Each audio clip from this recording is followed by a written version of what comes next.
Hello everyone, हम class 9th Rajasthan अध्ययन book को स्टडी कर रहे हैं और आज के इस वीडियो में हम इस बुक का चैप्टर नंबर 1 जिसका टाइटल है राजस्थान की ऐतिहासिक पृष्ठभूमि, इसके बारे में डिस्कस करेंगे। तो चलो स्टार्ट करते हैं। आज के इस वीडियो में हम राजपूतों की उत्पत्ति को लेकर के जो अलग अलग विद्वानों ने अलग अलग मत दिए हैं उनके बारे में डिस्कस करेंगे।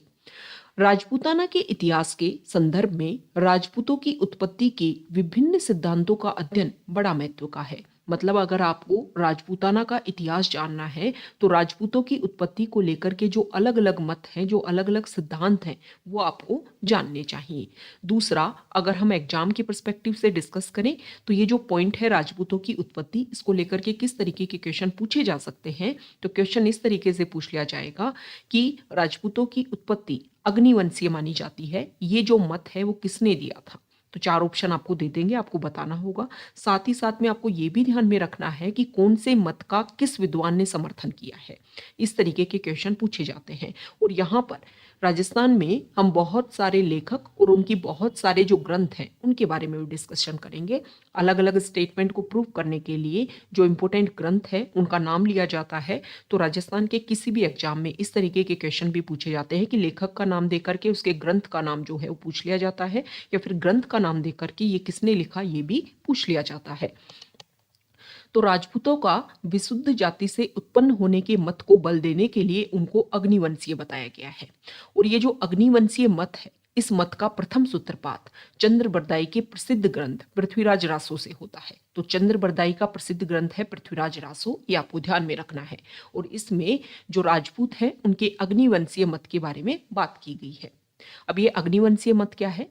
अग्निवंशीय मत के अनुसार राजपूतों के 4 वंश प्रतिहार, परमार, चालुक्य और चौहान। अब देखो अग्निवंशीय मत में जो बताया गया है कि ऋषि वशिष्ठ जो है वो यज्ञ कर रहे थे और उनके कुंड से राक्षसों के संहार के लिए राजपूतों के 4 वंश प्रतिहार, परमार, चालुक्य और चौहान, इनका ये उनकी उत्पत्ति हुई थी।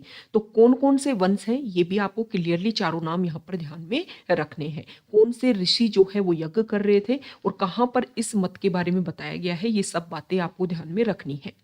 इस कथानक का प्रचार, मतलब इस मत का प्रचार कि राजपूतों की उत्पत्ति अग्निवंश से हुई है, अग्निकुंड से हुई है, इस कथानक का प्रचार 16वीं से 18वीं सदी तक भाटों द्वारा खूब होता रहा।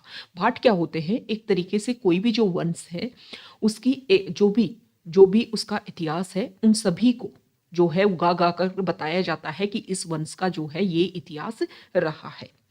मुणोत नैन्सी और सूर्यमल मिश्रण ने इस आधार को लेकर के उसको और बढ़ावे के साथ में लिखा। मतलब ये जो दोनों लेखक हैं, मुणोत नैन्सी मारवाड़ राज्य से बिलोंग करते थे और सूर्यमल मिश्रण जो है वो बूंदी राज्य से बिलोंग करते थे। इन दोनों ने भी इस मत को बहुत ज्यादा बढ़ावे चढ़ा के साथ में लिखा कि जो राजपूत हैं उनकी उत्पत्ति अग्निकुंड से हुई थी। परंतु वास्तव में अग्निवंशीय सिद्धांत पर विश्वास करना उचित नहीं है, क्योंकि संपूर्ण कथानक बनावटी व अव्यवहारिक है। ऐसा प्रतीत होता है कि चंद्र बरदाई ऋषि वशिष्ठ द्वारा अग्नि से इन वंशों की उत्पत्ति से यह अभिव्यक्त करता है कि जब विदेशी सत्ता से संघर्ष करने की आवश्यकता हुई तो इन 4 वंशों के राजपूतों ने शत्रुओं से मुकाबला हेतु स्वयं को सजा कर लिया। गौरीशंकर हीराचंद ओझा, सीवी वैद, दशरथ शर्मा, ईश्वरी प्रसाद इत्यादि इतिहासकारों ने इस मत को निराधार बताया है। मतलब ये जो इतिहासकार हैं उन्होंने इस मत को लेकर के बोला है कि ये गलत है, मतलब सही मत नहीं है कि अग्निवंश से उत्पत्ति नहीं मानी जा सकती। अब दूसरे इतिहासकार है गौरीशंकर हीराचंद ओझा। तो हमने देख लिया कि अग्निकुंड से उत्पत्ति किसने समर्थन किया और किसने विरोध किया और क्यों किया विरोध, ये भी बात यहाँ पर क्लियर है। अब देखो ये जो बुक है इसमें यहाँ पर कोई भी जो पॉइंट है उसके पॉजिटिव और नेगेटिव पॉइंट दोनों हैं। तो हमारा आरएएस का जो पेपर होता है, राजस्थान में आरएएस का जो पेपर होता है उसमें मेंस का जो पेपर होता है, मेंस में आपकी आंसर राइटिंग करवाई जाती है। जैसे आप बोर्ड के पेपर लिखते थे ना, वैसे आपकी आंसर राइटिंग होती है, वहाँ पे लिखना पड़ता है आपको आंसर। तो उसमें इसी तरीके के क्वेश्चन दे देंगे कि अग्निवंशीय सिद्धांत जो है राजपूतों की उत्पत्ति का, उसको अच्छे से समझाइए। तो आप यहाँ पर पहले लिखोगे कि किसने सूत्रपात किया, फिर आप बताओगे कि क्या पॉजिटिव पॉइंट है और क्या नेगेटिव पॉइंट है। ओके। अब सेकंड विद्वान है गौरीशंकर हीराचंद ओझा। ये बोलते हैं कि राजपूतों को सूर्यवंशीय और चंद्रवंशीय बताते हैं। गौरीशंकर हीराचंद ओझा जो है वो बोलते हैं कि राजपूत सूर्यवंशी है और चंद्रवंशी है। अपने मत की पुष्टि के लिए वो क्या देते हैं, मतलब क्या क्या प्रूफ रखते हैं। तो गौरीशंकर हीराचंद ओझा ने कई शिलालेखों और साहित्यिक ग्रंथों के प्रमाण दिए हैं, जिनके आधार पर उनकी मान्यता है कि राजपूत प्राचीन क्षत्रियों की वंशज है। राजपूतों की उत्पत्ति से संबंधित यह मत जो है वो सर्वाधिक लोकप्रिय है। तो क्वेश्चन ये आ जाएगा कि कौन से विद्वान का मत जो है वो राजपूतों की उत्पत्ति के लिए सर्वाधिक लोकप्रिय है। तो ये वाला जो मत है गौरीशंकर हीराचंद ओझा का, ये सर्वाधिक लोकप्रिय है। उसके बाद में राजपूताना के प्रसिद्ध इतिहासकार कर्नल जेम्स टोड ने राजपूतों को शक और सीथियन बताया है। कर्नल जेम्स टोड ने बोला है कि ये शक और सीथियन के वंशज हैं। कर्नल जेम्स टोड जो है वो अपने प्रमाण में क्या लिखते हैं, तो उन्होंने बताया कि राजपूतों में बहुत सारी रीति रिवाज जो हैं वो ऐसी रीति रिवाज हैं जो शक जाति के रीति रिवाजों से समानता रखते थे, ऐसा उन्होंने उल्लेख किया है। जैसे कि राजपूतों के रिवाजों में सूर्य पूजा, सती प्रथा प्रचलन, अश्वमेध यज्ञ, मद्यपान, शस्त्रों और घोड़ों की पूजा इत्यादि है। टोड की पुस्तक के संपादक विलियम क्रुक, टोड की जो बुक है उसके जो संपादक हैं विलियम क्रुक, उन्होंने भी इस मत का समर्थन किया है कि राजपूत जो हैं वो शक और सीथियन के वंशज हैं। परंतु इस विदेशी वंशीय मत का गौरीशंकर हीराचंद ओझा ने खंडन किया है, जो अभी हमने डिस्कस किया ना, जिन्होंने चंद्रवंशीय बताया था राजपूतों को। तो उन्होंने खंडन किया है कि विदेशी जो वंश है उसके वंशज नहीं है राजपूत। ओझा का ये मानना है कि राजपूतों तथा विदेशियों के जो रस्म रिवाज में जो समानता की बात की गई है कि राजपूतों में भी सेम समानता है, जो विदेशियों में भी इसी तरीके की रीति रिवाज है, तो जो कर्नल जेम्स टोड ने बताई है। तो यह समानता विदेशियों से राजपूतों ने प्राप्त नहीं की है। ऐसा नहीं है कि विदेशी जो है उनसे हमने ये सारी जो रीति रिवाज है वो ले लिए राजपूतों ने, वरन उनकी सत्यता वैदिक तथा पौराणिक समाज और संस्कृति से की जा सकती है। अतएव उनका कहना है कि शक, कुषाण या हूणों के जिन जिन रस्मों रिवाज और परंपराओं का उल्लेख समानता बताने के लिए टोड ने किया है, वे भारतवर्ष में अतीत काल से ही प्रचलित थी। मतलब जिन समानताओं का आपने बात की है कि शस्त्रों की पूजा, अश्वमेध यज्ञ, ये तो हमारे भारत में बहुत पहले से चलती आ रही है। तो शक और सीथियन से ये रस्म रिवाज जो है वो राजपूतों ने नहीं ली है, मतलब विदेशी वंशीय राजपूत नहीं है। इस मत को बिल्कुल निराधार बता दिया है गौरीशंकर हीराचंद ओझा ने। उसके बाद में doctor B R Bhandarkar, doctor B R Bhandarkar जो है वो राजपूतों को गुज्जर मान करके उनका संबंध श्वेत हूणों के स्थापित करके विदेशी वंशीय उत्पत्ति को और बल देते हैं। वो बोलते हैं कि राजपूत जो है उनको गुज्जर माना है डॉक्टर बी आर भंडारकर ने, डॉक्टर बी आर नहीं, डी आर भंडारकर ने, और श्वेत हूणों के साथ में उनका संबंध स्थापित किया है। इसकी पुष्टि में वो बताते हैं कि पुराणों में गुज्जर और हूणों का वर्णन विदेशियों के संदर्भ में मिलता है। मतलब इन दोनों का वर्णन जो विदेशी टाइम टू टाइम हमारे भारत में आए उनके जो भी वर्णन है उसमें इनका वर्णन मिल रहा है। इसी प्रकार उनका कहना है कि अग्निवंशीय प्रतिहार, परमार, चालुक्य और चौहान जो हैं ये भी गुज्जर थे, क्योंकि राजौर अभिलेख में प्रतिहारों को गुज्जर कहा गया है। इसके अतिरिक्त भंडारकर ने बिजोलिया शिलालेख के आधार पर कुछ राजपूत वंशों को ब्राह्मणों से उत्पन्न भी माना है। वे चौहानों को वत्स गोत्रीय ब्राह्मण बताते हैं और गुहिल राजपूतों की उत्पत्ति नागर ब्राह्मणों से करते हैं। डॉक्टर ओझा एवं वैद्य ने भंडारकर की मान्यता को अस्वीकृत करते हुए लिखा है कि प्रतिहारों को गुज्जर कहा जाना जाति विशेष की संज्ञा नहीं है, वरन उनका प्रदेश विशेष गुजरात पर अधिकार होने के कारण ऐसा उनको कहा गया। जहां तक राजपूतों की ब्राह्मणों से उत्पत्ति का प्रश्न है तो वह भी निराधार है, क्योंकि इस मत के समर्थन में उनके साक्ष्य जो हैं वो कतिपय शब्दों का प्रयोग राजपूतों के साथ होने मात्र से नहीं है। इस प्रकार राजपूतों की उत्पत्ति के संबंध में उपर्युक्त मतों में मतैक्य नहीं है, मतलब एकता नहीं है, अलग अलग मत है, अलग अलग बात है। फिर भी डॉक्टर ओझा के मत को सामान्यतः मान्यता मिली हुई है। निसंदेह राजपूतों को भारतीय मानना उचित है, इसलिए आप राजपूतों को जो है वो भारतीय मान सकते हो कि विदेशी वंशज से इनकी उत्पत्ति नहीं हुई है। अब देखो, पूर्व मध्यकाल में विभिन्न राजपूत राजवंशों का जो है वो उदय हुआ। प्रारंभिक राजपूत कुलों में जिन्होंने राजस्थान में अपने अपने राज्य स्थापित किए थे उनमें मेवाड़ के गुहिल हैं, मारवाड़ के गुज्जर प्रतिहार और राठौड़ हैं, सांबर के चौहान हैं, आबू के परमार, आम्बेर के कछुआहा और जैसलमेर के भाटी आदि प्रमुख थे। मतलब पूर्व मध्यकाल के टाइम में राजपूताना जो है उसके अलग अलग क्षेत्रों में ये वंश ने अपना अपना शासन स्थापित किया। तो यहाँ पर मेवाड़ के गुहिल, ये जो भी इंपॉर्टेंट वंश है इनके बारे में कुछ बेसिक बातें, स्मॉल स्मॉल बातें हम जान लेते हैं। तो सबसे पहले मेवाड़ के गुहिल, ये जो मेवाड़ के गुहिल वंश जो है, इस वंश का आदि पुरुष गुहिल था। इस कारण इस वंश के राजपूत जहां जहां जाकर बसे, उन्होंने स्वयं को गुहिल वंशीय कहा।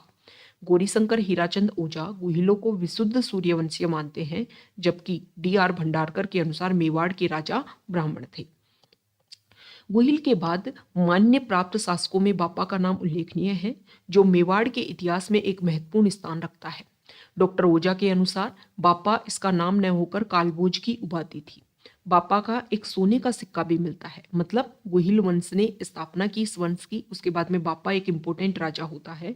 तो एक तो बोलते हैं कि बापा नाम का राजा था, एक बोलते हैं कि कालभोज एक राजा था, उसकी उपाधि थी बापा। बापा का एक सोने का सिक्का मिलता है जो 115 ग्रेन का था। फिर उसके बाद में एक इंपॉर्टेंट राजा होते अल्लट, जिसे ख्यातों में आलू रावल कहा गया है। 10वीं सदी के लगभग मेवाड़ का शासक बना था अल्लट। उन्होंने हूण राजकुमारी हरिया देवी से विवाह किया था और उनके समय में आहड़ में वराह मंदिर का निर्माण कराया गया था। ठीक है, ये जो अल्लट जब राजा हुआ तो उन्होंने हूण राजकुमारी हरिया देवी से शादी की और इसी के समय में आहड़ जो जगह है वहां पर वराह मंदिर का निर्माण करवाया।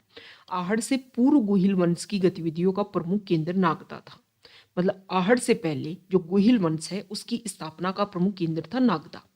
गुहिलों ने 13वीं सदी के प्रारंभिक काल तक मेवाड़ में कई उथल पुथल के बावजूद भी अपने कुल परंपरागत राज्य को बनाए रखा। तो यहाँ पर एक बेसिक अंडरस्टैंडिंग दी गई है, अभी हम इस वंश को अच्छे से समझेंगे। उसके बाद में देख लेते हैं कि मारवाड़ के गुर्जर प्रतिहार ये कैसे स्थापित हुए। तो प्रतिहारों द्वारा अपने राज्य की स्थापना सर्वप्रथम राजस्थान में की गई थी, ऐसा अनुमान लगाया जाता है। जोधपुर के शिलालेखों से प्रमाणित होता है कि प्रतिहारों का अधिवासन मारवाड़ में लगभग 6ठी शताब्दी के द्वितीय चरण में शुरू हो चुका था। चूंकि उस समय राजस्थान का यह भाग गुर्जत्रा कहलाता था, इसलिए चीनी यात्री युआनचांग ने गुर्जर राज्य की राजधानी का नाम पीलो मोलो, भीलमाल या बाड़मेर बताया। देखो, इस तरीके के क्वेश्चन आ जाते हैं कि गुर्जर राज्य की राजधानी कौन सी है और किस चीनी यात्री ने यह नाम बताया था। फिर बाड़मेर को किस किस नाम से जाना जाता है, पीलो मोलो, भीलमाल। मोणोत नैन्सी ने प्रतिहारों की 26 शाखाओं का उल्लेख किया है। क्वेश्चन यह आ जाता है कि मोणोत नैन्सी ने प्रतिहारों की कितनी शाखाओं का वर्णन किया है, जिसमें मंडोर के प्रतिहार सबसे ज्यादा प्रमुख थे। इस शाखा के प्रतिहारों का हरिश्चंद्र जो राजा था बड़ा प्रतापी शासक था। 6ठी शताब्दी के आसपास उसका शासनकाल था। लगभग 600 वर्षों के अपने काल में मंडोर के प्रतिहारों ने सांस्कृतिक परंपरा को निभाकर अपने उदात्त स्वतंत्र प्रेम और शौर्य से उज्जवल कीर्ति को अर्जित किया। जालोर, उज्जैन, कन्नौज के गुर्जर प्रतिहारों की नामावली नागाभट्ट से प्रारंभ होती है, जो इस वंश का प्रवर्तक था। उसके ग्वालियर प्रशस्ति में म्लेच्छों का नाशक कहा गया है। इस वंश में भोज और महेंद्रपाल को प्रतापी शासकों में गिना जाता है। उसके बाद में है आबू के परमार। ओके, उसके बाद में है आबू के परमार, मतलब परमार जो वंश है वो आबू वाले क्षेत्र में। परमार शब्द का अर्थ शत्रु को मारने वाला होता है। प्रारंभ में परमार आबू के आसपास के प्रदेशों में रहते थे, परंतु प्रतिहारों की शक्ति के हास के साथ ही परमारों का राजनीतिक प्रभाव बढ़ता चला गया। धीरे धीरे इन्होंने मारवाड़, सिंध, गुजरात, वागड़, मालवा आदि स्थानों को अपने राज्य में अपने कब्जे में ले लिया। आबू के परमारों का कुल पुरुष धूमराज था, परंतु परमारों की वंशावली उत्पल राज से आरंभ मानी जाती है। परमार शासक धंधुक के समय गुजरात के भीमदेव ने आबू को जीतकर वहां पर विमल शाह को दंडपति नियुक्त कर दिया था। विमल शाह जो है उन्होंने आबू में 1031 में आदिनाथ का भव्य मंदिर बनवाया। धारावर्ष जो है वो आबू के परमारों का सबसे प्रसिद्ध शासक था। धारावर्ष का काल विद्या की उन्नति और अन्य जन उपयोगी कार्यों के लिए वो प्रसिद्ध था। इसका छोटा भाई प्रहलादन देव वीर और विद्वान था। उसके पार्थ पराक्रम व्यायोग नामक नाटक लिखकर और अपने नाम से प्रहलादपुर, पालनपुर नामक जगह बसाकर परमारों के साहित्यिक और सांस्कृतिक स्तर को ऊंचा उठाया। धारावर्ष के पुत्र सोमसिंह के समय में जो गुजरात के सोलंकी राजा भीमदेव द्वितीय का सामंत था, वास्तुपाल के छोटे भाई तेजपाल ने आबू के देलवाड़ा गांव में लूणम शाही नामक नेमिनाथ मंदिर का निर्माण करवाया। तो देखो यहाँ पर जो भी फैक्ट हम डिस्कस कर रहे हैं, किसने क्या बुक लिखी, किसने कौन सा मंदिर बनवाया, ये सारी चीजें जो हैं वो हमारे लिए इम्पोर्टेंट है। मालवा के भोज परमार ने चित्तौड़ में त्रिभुवन नारायण मंदिर बनवाकर अपनी कला के प्रति रुचि को व्यक्त किया। वागड़ के परमारों ने बांसवाड़ा के पास अर्थुना नगर बसाकर और अनेक मंदिरों का निर्माण करवाकर अपनी शिल्प कला के प्रति निष्ठा का परिचय दिया। अब बात कर लेते हैं सांबर के चौहानों की। चौहान का मूल स्थान के संबंध में मान्यता है कि चौहान जो है वो सपाद लक्ष्य एवं जांगल प्रदेश के आसपास रहते थे। उनकी राजधानी अहिच्छत्र नागौर थी। और क्वेश्चन आ जाता है कि नागौर का प्राचीन नाम क्या था, तो अहिच्छत्रपुर था। और जांगल प्रदेश की राजधानी थी ये रीजन। जांगल प्रदेश बीकानेर वाले रीजन को बोला जाता है। सपादलक्स के चौहानों का आदि पुरुष वासुदेव था, जिसका समय 551 ईस्वी के लगभग अनुमानित है। बिजोलिया प्रशस्ति में वासुदेव को सांबर झील का निर्माता बताया गया है। इस प्रशस्ति में ये सांबर झील जो जयपुर अजमेर यहाँ पर इनके बॉर्डर एरिया पर लोकेटेड है और खारे पानी की झील है, और यहाँ पर जो है वो काफ़ी बड़ी संख्या में नमक का उत्पादन किया जाता है। ओके, ये आपको ध्यान में रखना है। इस प्रशस्ति में चौहानों को वत्स गोत्रीय ब्राह्मण बताया गया है। प्रारंभ में चौहान प्रतिहारों के सामंत थे, परंतु गुवक प्रथम, जिसने हर्षनाथ मंदिर का निर्माण करवाया, स्वतंत्र शासक के रूप में उभरा। मतलब पहले जो थे चौहान क्या थे, वो प्रतिहारों के सामंत थे। फिर एक उनमें से गुवक प्रथम जो है वो काफी ज्यादा शक्तिशाली हुआ और उन्होंने अपने आप को स्वतंत्र शासक के रूप में रख दिया। इसी वंश के चंद्रराज की पत्नी रुद्राणी यौगिक निक्रिया में निपुण थी। ऐसा माना जाता है पुष्कर झील में प्रतिदिन 1000 दीपक जला करके ये महादेव की उपासना करती थी। अब 1113 ईस्वी में अजयराज चौहान ने अजमेर नगर की स्थापना की। उसके पुत्र अर्णोराज आनाजी ने अजमेर में आना सागर झील का निर्माण करवाकर जन उपयोगी कार्य में भूमिका अदा की। चौहान शासक विग्रहराज चतुर्थ का काल सपाद लक्ष्य मतलब चौहानों की जो स्थल थी, मेन जो उनका एरिया था, उसका स्वर्णयुग इसको कहा जाता है। उसे विसलदेव और कवि बांधव भी कहा जाता है। अब कौन से राजा को क्या क्या उपाधि दी गई है, इसको लेकर के भी क्वेश्चन पूछा जाता है। उसने हरकेली नाटक और उसके दरबारी विद्वान सोमदेव ने ललित विग्रहराज नामक नाटक की रचना की। तो देखो, विग्रहराज चतुर्थ का काल जो है वो स्वर्ण काल सपादलक्ष का, और उसे विसलदेव और कवि बांधव भी कहा जाता है। हरकेली नाटक की उसने रचना की थी और उसके दरबारी विद्वान थे सोमदेव, जिन्होंने ललित विग्रहराज नाटक की रचना की थी। विग्रहराज ने अजमेर में एक संस्कृत पाठशाला का निर्माण करवाया, और ये वो ही संस्कृत पाठशाला है जिस पर आगे चलकर कुतुबुद्दीन ऐबक ने 2.5 दिन का झोपड़ा बनवाया था। विग्रहराज चतुर्थ एक विजेता था। उसने तोमरों को पराजित कर ढिल्ली का, जिसको दिल्ली के नाम से प्रेजेंट टाइम में जानते हैं, उसको जीता। इसी वंशक्रम में पृथ्वीराज चौहान तृतीय ने राजस्थान और उत्तरी भारत की राजनीति में अपने विजयों से एक विशिष्ट स्थान बना लिया था। 1191 ईस्वी में उन्होंने तराइन के प्रथम युद्ध में मोहम्मद गौरी को परास्त कर वीरता का समुचित परिचय दिया। परंतु 1192 ईस्वी में तराइन के दूसरे युद्ध में जब वो गौरी से उनकी हार हो गई, तो उसने आत्मसम्मान को ध्यान में रखते हुए आश्रित शासक बनने की अपेक्षा मृत्यु को प्राथमिकता दी। ये हमें दिखाता है कि जो राजपूत है वो अपनी स्वतंत्रता के लिए कितने ज्यादा थे। मतलब किसी के अंडर, किसी के आश्रित रह करके उनको रहना पसंद नहीं था। पृथ्वीराज विजय के लेखक, पृथ्वीराज विजय किसने लिखी है? जयानक ने बात बताई है कि पृथ्वीराज चौहान ने जीवन पर्यंत युद्धों के वातावरण में रहते हुए चौहान राज्य की प्रतिभा को साहित्य और सांस्कृतिक क्षेत्र में पुष्ट किया।